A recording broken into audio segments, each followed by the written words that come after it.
नमस्ते सभी भाइयों को, जय श्री राम। आज मैं एक और नई सीरीज लेकर आया हूं और इसे शुरू करने से पहले मैं इसके बारे में थोड़ा बता देता हूं। करीना लियोपोल्ड अपने चित्रों को जिंदा करने की क्षमता रखने के बावजूद अपने भाई बहनों की छाया में अपनी जिंदगी बिताती है, क्योंकि वो अपने माता पिता की इच्छा के अनुसार एक अच्छी बेटी बनने के लिए मजबूर है। लेकिन जब उसे पता चलता है कि वो 1 साल में एक खतरनाक बीमारी के कारण मर जाएगी, तो वो अपने मंगेतर ड्यूक मिलियन पास्टेलियो से अनुरोध करती है कि वो अपनी बाकी की जिंदगी अपनी फैमिली से दूर जीना चाहती है। वो बहुत हैरान होती है जब उनकी मुलाकात उन दोनों की जिंदगी को इस तरह से बदल देती है जिसके बारे में उन्होंने कभी सोचा भी नहीं था। तो चलिए शुरू करते हैं। इसकी शुरुआत में हम देखते हैं कि एक लड़की खड़ी होती है और वो सामने एक कैसल को देख रही होती है। वो लड़की अपने कपड़ों को कसकर पकड़े होती है, फिर वो कपड़ों को छोड़ती है और एक गहरी सांस लेती है। तभी हमारा सीन बदलता है। हम देखते हैं कि कोई पेन से कोई काम कर रहा होता है। उससे कोई आकर बोलता है, हमारे ग्रेस, आपकी मंगेतर लेडी करीना आपसे मिलने आई हैं। तो ये जेंटर के रूलर ड्यूक मिलियन पास्टेलियो हैं जो बोलते हैं, क्या? फेंग ड्यूक मिलियन से कहता है, क्या शादी अभी से 1 साल बाद नहीं है?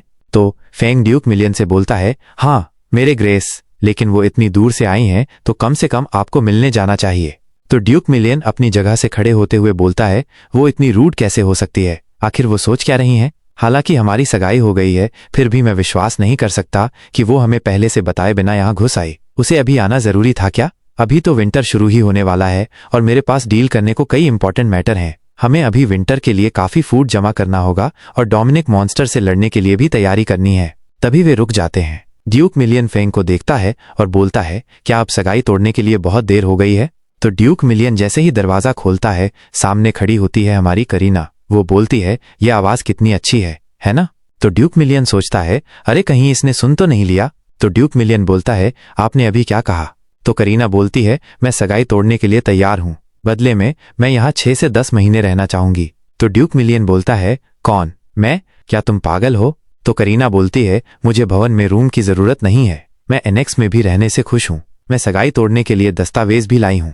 तो करीना ड्यूक मिलियन को वो दस्तावेज देती है। तो ड्यूक उसके कपड़ों की हालत देखता है और फिर बोलता है, क्या तुम्हारी फैमिली फाइनेंशियली स्ट्रगल कर रही है क्या? तो करीना ड्यूक मिलियन से क्यूट फेस बनाकर माफी मांगती है, क्या तुमने ऐसे ही ट्रैवल किया? तुम्हारे बाकी बैग कहाँ हैं? तो करीना बोलती है, अरे क्योंकि मैं अपने साथ कुछ लाई नहीं, क्या पता कुछ जाता मेरे साथ। तो ड्यूक मिलियन करीना से पूछता है, तुम यहाँ तक कैसे आई हो? तो करीना बताती है कि पहले वो किराए पर एक गाड़ी में आई, फिर वो उससे उतरी और पैदल चलती रही, फिर बाकी रास्ता लेफ्ट लेकर तय किया। तो ड्यूक मिलियन पूछता है, आप कब रवाना हुई थी? तो करीना बोलती है, 2 महीने पहले। तो ड्यूक मिलियन फ्रस्ट्रेट होकर बोलता है, क्या आप उस समय एक मैसेज नहीं भेज सकती थी क्या? नहीं, इससे भी इंपॉर्टेंट बात यह है कि आप अकेले इतने खतरनाक सफर पर कैसे निकल सकती हैं? और मन में सोचता है, ये इतनी भूली कैसे हो सकती है? तो करीना बोलती है, ऐसा इसलिए है क्योंकि ये मेरा पहला ट्रिप था और साथ ही मेरा आखिरी भी। और करीना बेचारी हमेशा से यही चाहती थी, बाहर की दुनिया देखना और आवाजें सुनना। खैर, ऐसे किसी नोबल लेडी का ऐसे लापरवाह जर्नी करना कोई समझदारी की बात नहीं है। तो करीना बोलती है, प्लीज क्या मैं यहाँ रह सकती हूँ? तो ड्यूक मिलियन बोलता है कि अगर मैं मना कर दूं तो तुम क्या करोगे? तो करीना सोचते हुए बोलती है, मैंने फिर एक जगह से दूसरी जगह जाने के बारे में सोचा है, मुझे इधर उधर अपने प्लान बी के लिए काम करना होगा। ड्यूक मिलियन करीना की बातें सुनकर फ्रस्ट्रेट होकर सोचता है, अब इसका प्लान किस तरह का है? क्या वही है जिसे मैंने सगाई सेरेमनी में देखा था? मुझे तो बिल्कुल भी अंदाजा नहीं था कि ये इतनी जल्दबाजी करने वाली है। तो करीना स्माइल के साथ बोलती है, लेकिन मुझे पता है आप मना नहीं करोगे। क्यों? सही कहा ना मैंने? तो ड्यूक मिलियन बोलता है, आपको ऐसा क्यों लगता है? तो करीना बोलती है, ऐसा इसलिए क्योंकि आपके ग्रेस मुझे पसंद नहीं करते। तो करीना ड्यूक मिलियन को फॉर्म दिखाते हुए बोलती है, मैं इस तरह की चीजों को समझने में काफी अच्छी हूँ। जैसे कि आप देख सकते हैं कि मैंने पहले से ही हमारी सगाई तोड़ने के लिए फॉर्म भर दिया है। तो ड्यूक मिलियन करीना से बोलता है, बहुत बढ़िया, अब अंदर आ जाओ। तो करीना ड्यूक मिलियन को बोलती है, आपका शुक्रिया, मैं वादा करती हूँ कि मैं आपको परेशान नहीं करूंगी। आपको पता भी नहीं चलेगा कि मैं यहाँ हूँ, और जब मैं एक दिन अचानक गायब हो जाऊं तो आप ये सोच लेना कि मैं वापस घर चली गई हूं, या आप ये सोच लेना कि आप एक एनोइंग बर्डन से फ्री हो गए हो। तो ड्यूक मिलियन बोलता है, जैसी तुम्हारी इच्छा। फेंग, इनके लिए रूम तैयार करो।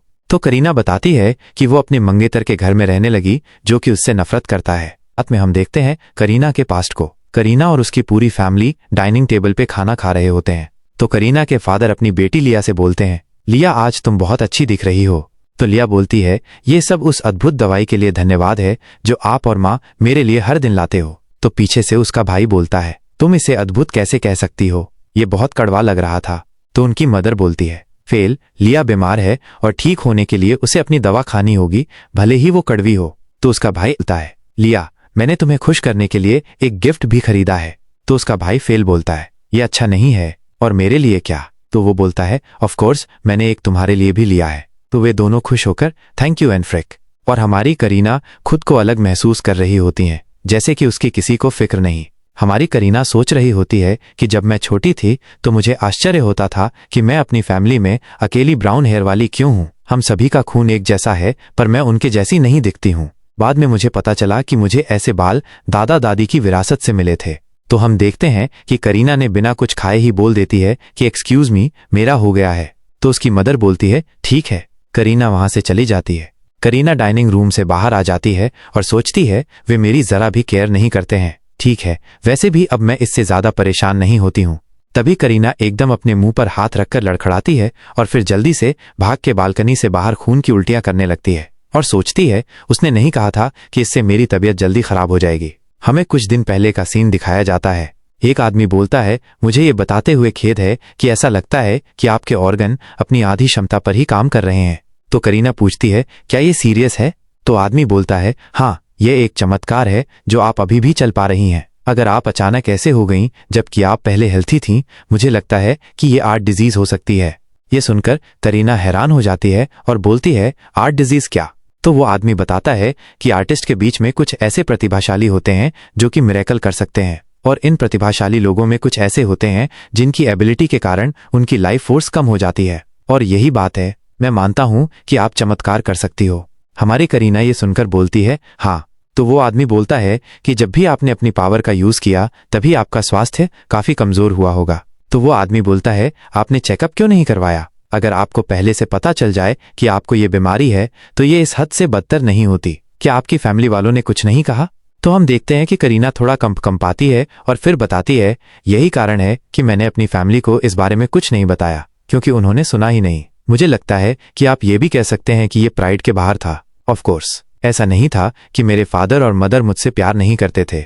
वे हमेशा फेयर होने की कोशिश करते थे, लेकिन मेरे छोटे भाई और बहन को पेरेंट्स की ज्यादा जरूरत थी, क्योंकि ये अभी छोटे थे और बीमार भी थे। लेकिन mother and father her time fair नहीं रह सकते थे, और मैं मेरी फैमिली में ना ही सबसे बड़ी और ना ही सबसे छोटी हूँ। मैं दूसरी बच्ची थी जो अपना ख्याल रख सकती थी। स्वाभाविक रूप से मेरे पेरेंट्स ने मुझ पर जितना ध्यान दिया है वो तो रेत के कण से भी छोटा था। अगर मैं उन्हें अभी ये बताऊं तो शायद वे मुझ पर ज्यादा ध्यान देना शुरू कर दें, लेकिन मुझे पता कैसे चलेगा कि वे सचमुच मेरी परवाह करते हैं? अगर वे सिर्फ मेरी एबिलिटी में इंटरेस्ट रखते हों तो क्या होगा? अब हमारा सीन प्रेजेंट में आता है। तो वो आदमी हमारी करीना से बोलता है कि आपने कहा कि आपको खून की उल्टियां हो रही हैं और खून की कमी महसूस हो रही है। तो करीना बोलती है, हाँ। तो वो आदमी बोलता है, ये बहुत सीरियस है, मुझे ये कहते हुए बहुत खेद है, लेकिन अब आपके पास जीने के लिए लगभग 1 साल ही है। यहाँ तक कि अब आप ठीक से खाना नहीं खा पाएंगी और आपका शरीर कमजोर पड़ जाएगा। करीना ये सुनकर हैरान हो जाती है और सोचती है, इसलिए ये 1 साल भी काफी लंबा है। तो करीना बोलती हैं, क्या मैं जीने के लिए कुछ कर सकती हूँ? तो वो आदमी बोलता है, नहीं, जहां तक मैं जानता हूं उतना नहीं, लेकिन अगर आप अभी भी थोड़ा और जीना चाहती हैं तो थोड़ी देर बाद वापस आएं, मैं कुछ लेकर आ सकता हूं। तो हम देखते हैं कि करीना बालकनी के पास बैठी होती है और बाहर सामने उड़ रहे पक्षी को देखकर सोचती है, मैं भी चाहती हूं कि मेरे पास भी पंख होते। मैं मरने वाली हूं, पर यह सब होने से पहले मैं वो सब करना चाहती हूं जो मैंने करना चाहा है। मैं खुद को स्माइल करने के लिए मजबूर नहीं करूंगी। अब मैं ऐसे एक्ट नहीं करूंगी कि मैं सब अकेले कर सकती हूं, और अब मैं अपने लिए बोलना शुरू करूंगी। और जब हर किसी को मेरी बीमारी के बारे में पता चलेगा तो वे क्या सोचेंगे? अगर वे मेरे साथ ऐसा व्यवहार करने लगते हैं जैसे मैं असुविधाजनक हूं, मुझे नहीं लगता मैं इसे सहन कर पाऊंगी, और इसलिए मैं नहीं बता सकती। क्या मुझे भाग जाना चाहिए? लेकिन मेरे पास सिर्फ 1 साल बचा है। अगर मैं भाग भी जाऊं तो कहां जाऊंगी? मैं क्या करूं? काश कोई होता जो मुझे वैसे ही देखता जैसी मैं हूं, चाहे वो मुझे पसंद करे या नहीं। तभी करीना को कुछ याद आता है। करीना अपनी सगाई के दिन को याद करती है कि उसको ड्यूक मिलियन ने कहा था, क्या तुम कोई शिप हो? आप सब नम्रतापूर्वक कर रहे हैं, आपको जो भी कहा जा रहा है कि इधर जाओ और उधर जाओ। अगर आप यहाँ नहीं आना चाहती तो आपको नहीं आना चाहिए था। मगर शायद करीना को उनकी बात का मतलब शायद समझ नहीं आया होता है। हम देखते हैं करीना सोच रही होती है कि लेकिन अगर मैं इसके बारे में सोचूं तो उन्होंने सगाई से भी मना नहीं किया, तो क्या मुझे नॉर्थ की ओर जाना चाहिए? मैं जर्नी करूंगी, आगे बढ़ूंगी मेरे अपने पैरों के साथ, ठीक है फिर। लेकिन मुझे अपने साथ क्या ले जाना चाहिए? और इसी के साथ ये एपिसोड खत्म गाइस। वीडियो अच्छी लगी हो तो लाइक एंड सब्सक्राइब करें और मिलते हैं अगले किसी वीडियो में। Bye bye guys.